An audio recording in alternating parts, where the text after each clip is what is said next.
आ बहुआ, मैं तेरी सास हूँ और मेरा नाम आशा है। नमस्ते माँ जी।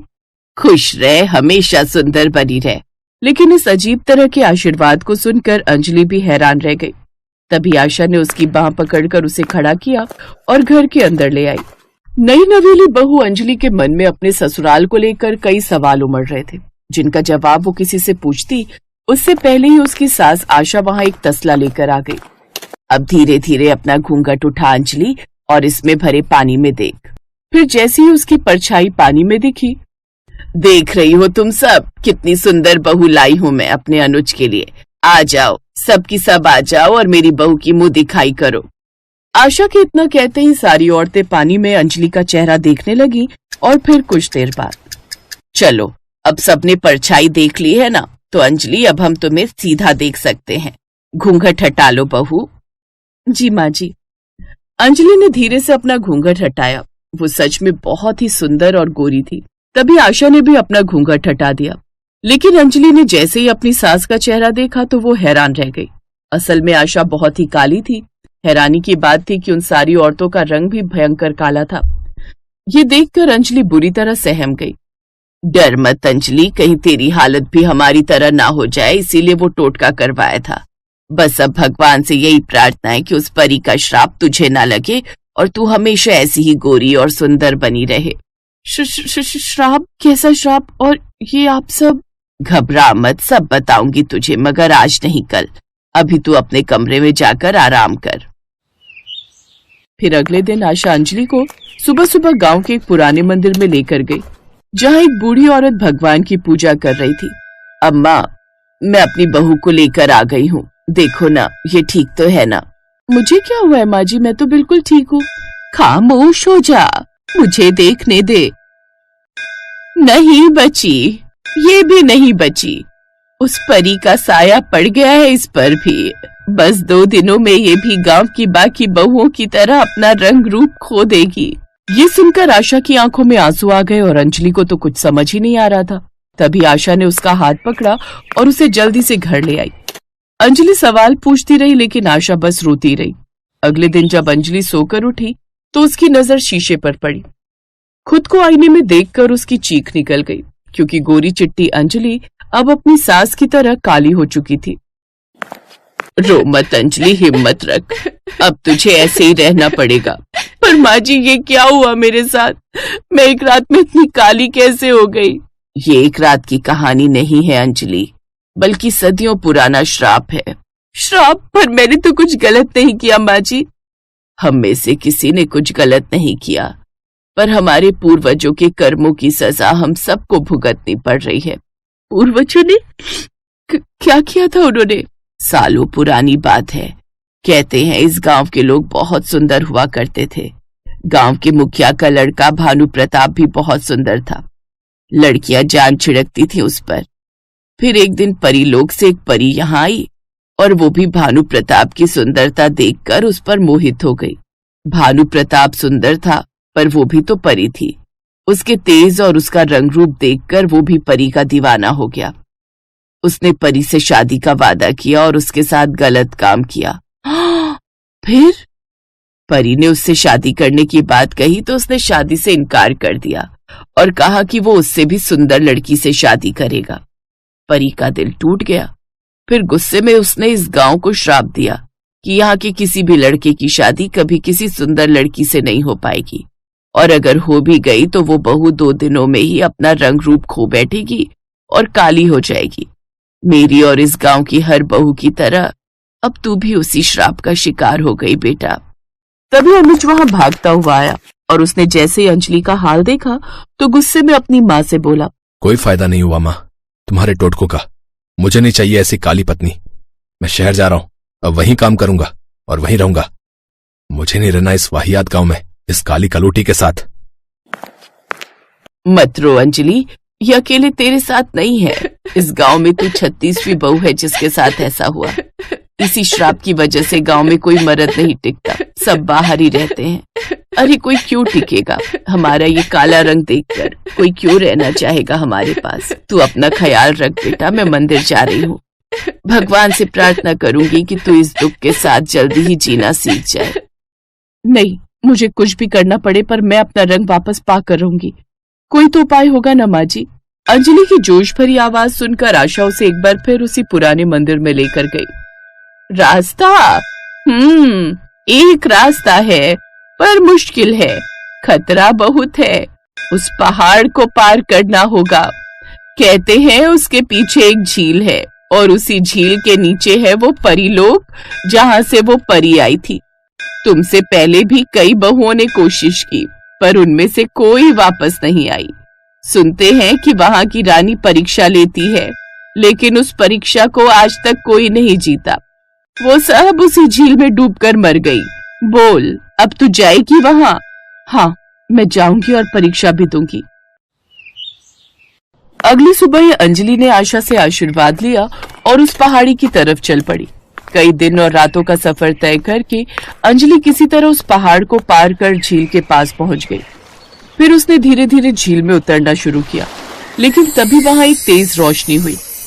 कौन हो तुम? मेरा नाम अंजलि है। अच्छा, तो तुम ही हो गांव की सबसे नई बहू? हाँ, मैं ही हूँ। मैं आपसे माफी मांगने आई हूँ। जो हमारे पूर्वजों ने आपके साथ किया, हम सब उसके लिए शर्मिंदा हैं। पहले भी कई औरतें आई पर सबने आते ही अपना रूप रंग मांगा, किसी ने माफी नहीं मांगी। मैं तेरी सच्चाई और अच्छाई से खुश हूँ। बता, क्या चाहिए तुझे? अगर आप वाकई मेरी अच्छाई से खुश हैं तो मुझे मेरा रंग रूप लौटा दीजिए। मैं आपके आगे हाथ जोड़ती हूँ। ठीक है, तो मैं तुझे ये जादुई लहंगा देती हूँ। इसे जैसे ही तू पहनेगी तू पहले की तरह अपना रंग रूप पालेगी। ये ले, और अब जा यहाँ से।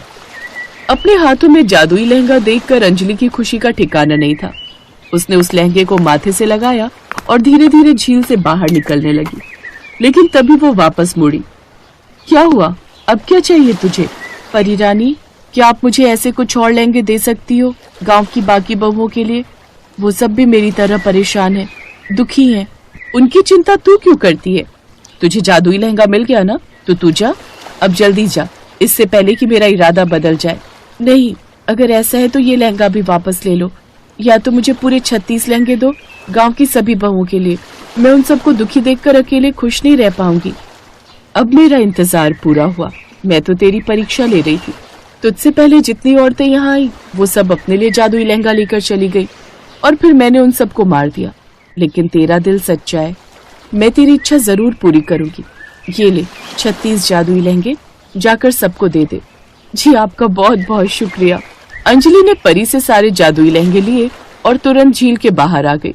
अंजलि ने वहीं एक लहंगा पहना जिसे पहनते ही वो पहले की तरह गोरी और सुंदर हो गई और अब वो तैयार थी अपनी तरह गांव की बाकी बहुओं की किस्मत बदलने के लिए।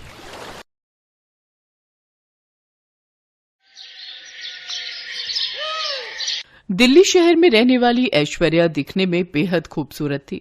अपने माता पिता धर्मेंद्र और हेमा की वो इकलौती बेटी थी, जिस वजह से वो उनकी बेहद लाडली थी।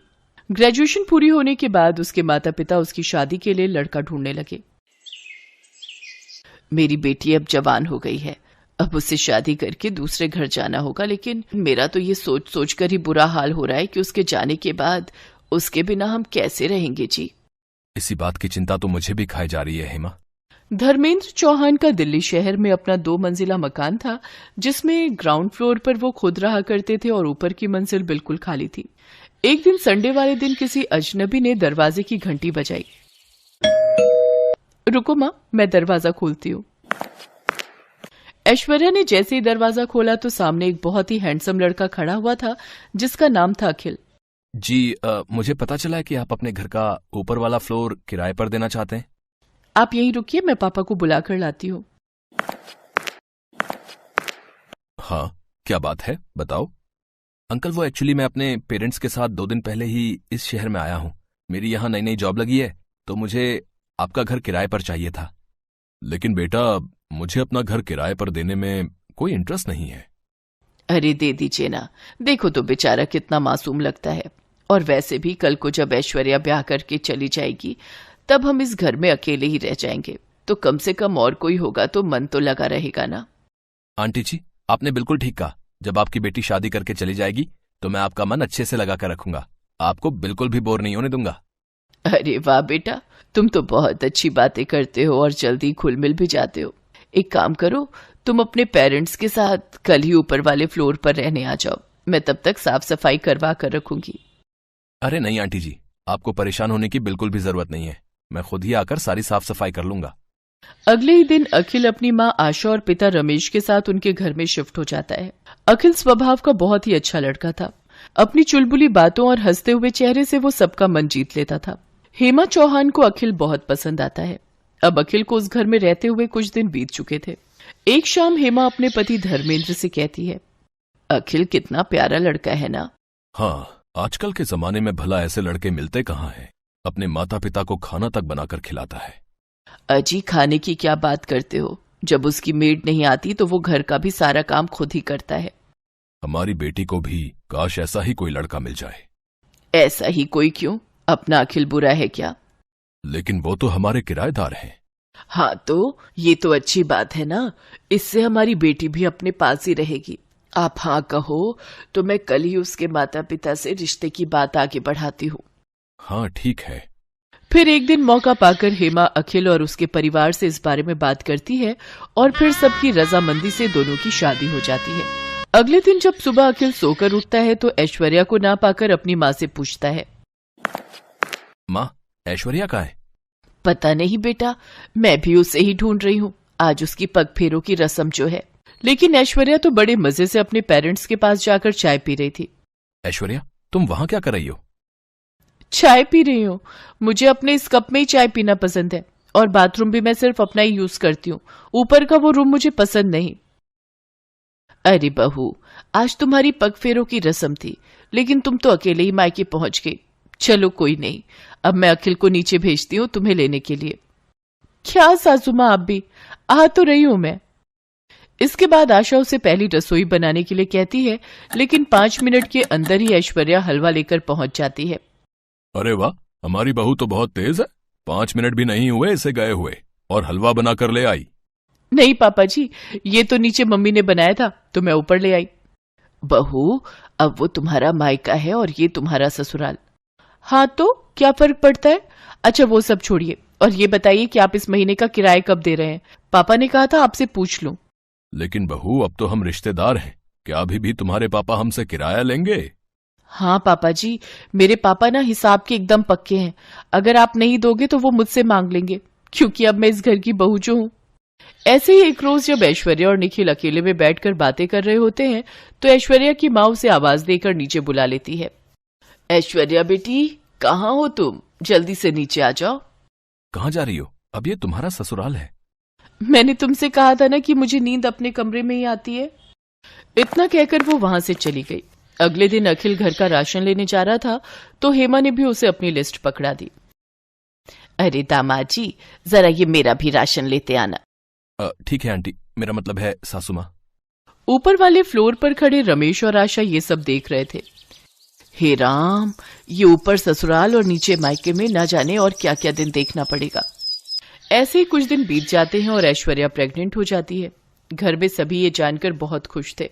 देखते ही देखते उसे 7 महीने पूरे हो जाते हैं। उफ, यहाँ ऊपर वाले फ्लोर पर तो कितनी गर्मी है। एसी तक नहीं है यहाँ। मुझे ना इस प्रेगनेंसी में ये गर्मी बर्दाश्त नहीं हो रही, इसलिए अब मैं कुछ महीने अपने मायके, मेरा मतलब है नीचे ही रहूंगी, और जब बच्चा पूरे 3 महीने का हो जाएगा तभी ससुराल मतलब ऊपर आऊंगी।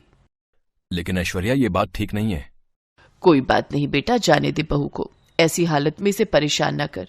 और ये 4 सीढ़ी नीचे तो जा रही है, जब तेरा दिल करे मिलाए कर इससे। नहीं मम्मी जी, ये बात ठीक नहीं। अखिल 10 दिन में एक बार मिलने आ सकते हैं। अरे आखिरकार वो मेरा मायका है ना। अखिल जी का रोज रोज वहां आना अच्छी बात नहीं। ठीक है बहू, जैसा तुम्हें ठीक लगे। काफी सोच विचार के बाद अखिल एक दिन धर्म